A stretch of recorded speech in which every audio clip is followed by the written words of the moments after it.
हिंदुस्तान की आवाज में आप सभी का स्वागत है। मैं हूं आपका दोस्त मोहम्मद मुकीम शेख। आइए देखते हैं आज के मुख्य समाचार। 2024 में मोदी और कृपाशंकर सिंह तथा राहुल शेवाले का भविष्य क्या होगा, वरिष्ठ पत्रकार कपिलदेव खरवार का अनुमान।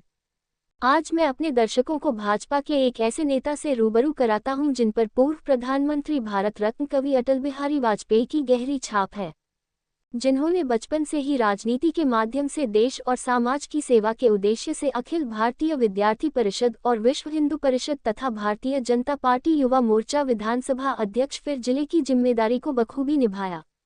आजकल मुंबई भाजपा का सचिव के पद पर पार्टी का काम करने वाले कुशल जैन को जैन समाज के सभी लोग सम्मान की नज़र से देखते हैं। प्रस्तुत है मुंबई के वरिष्ठ पत्रकार कपिलदेव खरवार से लोकसभा 2024 के चुनाव के संबंध में कुशल जैन की बातचीत का अंश। आज मैं अपने दर्शकों को बताना चाहता हूं, मेरे साथ भारतीय जनता पार्टी मुंबई के महासचिव कुशल जैन जी हमारे साथ हैं। मैं जानना चाहता हूं जैन साहब से कि यहाँ दक्षिण मध्य मुंबई में वो रहते भी हैं और यहाँ के वोटर भी हैं और उन्होंने महायुति के उम्मीदवार राहुल रमेश शेवाले का चुनाव प्रचार में बड़ी उनकी अहम भूमिका रही। मैं जानना चाहता हूं कि उनका प्रचार कैसे रहा और उनका नतीजा आने वाले दिनों में कैसा होगा। आपका जैन साहब, आपका हमारे चैनल में हार्दिक स्वागत है। नमस्कार। आप बताएं राहुल शेवाले के बारे में, चुनाव प्रचार के बारे में और उनका नतीजा क्या आएगा। देखिए, राहुल रमेश शेवाले जी जो कि हमारे 2 बार सांसद रह चुके हैं इस क्षेत्र से, दक्षिण मध्य मुंबई लोकसभा क्षेत्र इसे कहा जाता है, मुंबई की लोकसभा सीट है। वैसे तो मैंने पूरे मुंबई भर में काम किया है मुंबई का सचिव होने के नाते, लेकिन इस सीट में चूंकि मेरा निवास इस सीट पर है, इस सीट में है, तो राहुल जी के साथ मेरा पहले से लगाव भी है और वो काम भी करते हैं। और आपने देखा होगा वो महानगर पालिका से होते हुए आज लोकसभा तक पहुंचे, तो लोगों जन सामान्य की छोटी छोटी समस्याओं को उन्होंने सुलझाया और लोगों के बीच रहे। तो ये सीट तो पक्की जीत कर हम आ रहे हैं, बाकी भी सीट हम जीतेंगे, लेकिन ये सीट भारी मतों से हम जीत कर आएंगे, जिसमें हमारे सभी सहयोगी पक्षों, चाहे राष्ट्रवादी अजित पवार गुट हो, चाहे भारतीय जनता पार्टी तो है ही है मेरी, और शिंदे गट जो शिवसेना जिसके उम्मीदवार है, उसके अलावा रासप, उसके अलावा रामदास आठवले जी की आरपीआई पार्टी, जोगेंद्र कवाड़े जी का गुट और अन्य सारे सहयोगी गुटों का बहुत ही सहयोग रहा।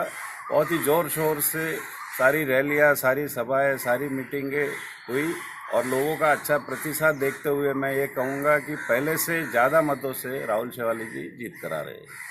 और एक सवाल ये कि यहाँ के पूर्व गृह राज्य मंत्री कृपाशंकर सिंह जी जौनपुर में चुनाव लड़ रहे हैं और बहुत भारी तादाद में यहाँ के भारतीय जनता पार्टी के कार्यकर्ता, नेता वहाँ पहुँचे हैं। वहाँ के बारे में क्या खबर आपके पास आई है? जी, जौनपुर से है वो कृपाशंकर जी, लेकिन मुंबई के एक कद्दावर नेता के रूप में वो स्थापित हुए हैं पहले भी, और गृह राज्य मंत्री भी रह चुके हैं। तो उत्तर भारतीयों में उनकी अच्छी लोकप्रियता देखते हुए उन्हें भारतीय जनता पार्टी ने जौनपुर से टिकट दिया है और वहाँ का समीकरण भी उनके पक्ष में जा रहा है। और यहाँ का चुनाव होने के बाद बड़ी भारी संख्या में सारे उत्तर भारतीय ही नहीं, सारे कार्यकर्ता मुंबई से उनके चुनाव प्रचार में पहुँचे हैं, जिसमें हमारे संजय उपाध्याय जी वहाँ हैं, राजेश रस्तोगी जी है, ओम प्रकाश चौहान जी है। अभी काफ़ी जगह प्रचार करके हमारे जिलाध्यक्ष राजेश शिरवड़कर जी वो और उनकी टीम भी पहुंची है। और इस तरह से मुंबई का भी एक सहयोग, जीत तो हो रहे है ही, लेकिन उसमें मुंबई का भी एक बड़ा सहयोग रहेगा। और बनारस से भी कुछ खबरें आ रही है समाचार पत्रों में कि यहाँ के लोग बनारस में मोदी जी के पक्ष में प्रचार कर रहे हैं। वहाँ की भी हमारे चैनल के दर्शकों को थोड़ी जानकारी दीजिए। जी देखिए, पहले दिल्ली की सीटें हैं, यहाँ के जो 58 सीटों का टोटल चुनाव है आज, जो जौनपुर की सीट का हो जाएगा, उसके बाद सारे हमारे कार्यकर्ता बनारस की तरफ रुख करेंगे। और बनारस में जो मोदी जी ने काम तो किया ही है वो, और उसमें कोई दो राय नहीं है, बहुत सारा काम हुआ है। और यूपी के सारे, पूरे उत्तर प्रदेश के जो सारे हमारे कार्यकर्ता है वो भारी संख्या में वहाँ मोदी जी की जीत में अपना हाथ बटाने के लिए पहुँच रहे हैं। वहाँ अभी भी फोटो आई है राजेश सिरवड़कर जी का, उनके साथ ओम प्रकाश चौहान जी हैं, तो उनके बारे में क्या कहेंगे? देखिए, राजेश शिरवड़कर जी हमारे बहुत ही भरसक अच्छे काम करने वाले जिलाध्यक्ष है, और उन्होंने उनकी इस नीति को देखते हुए पार्टी ने उन्हें जवाबदारी दी है कि वहाँ पर जाकर कार्य किया जाए। ओम प्रकाश जी हमारे मीडिया के संयोजक रहे हैं, उनका हर जगह पर पूरे हिंदुस्तान में कहीं भी चुनाव हो ओम प्रकाश जी दिखाई पड़ते हैं और अच्छा काम करते हैं। हमारे मुंबई के महासचिव संजय उपाध्याय जी और पूरी टीम वहाँ पर लगी हुई है। मैं जानना चाहूँगा कि इस बार जो 400 पार, अब की बार 400 पार का नारा जो भाजपा ने दिया है, मोदी जी ने दिया है, तो कहाँ तक आपको लगता है कि ये सार्थक होगा? ये सार्थक जरूर होगा, और मेरा ये गणित मान रहा है कि 411 पार होगा। 400 ही नहीं, 411 पार होगा। और जो कि विपक्ष के लोग कह रहे हैं कि अब की बार ये सरकार नहीं आएगी, तो अब तक के चरणों में हम बहुमत का आंकड़ा पार कर चुके हैं।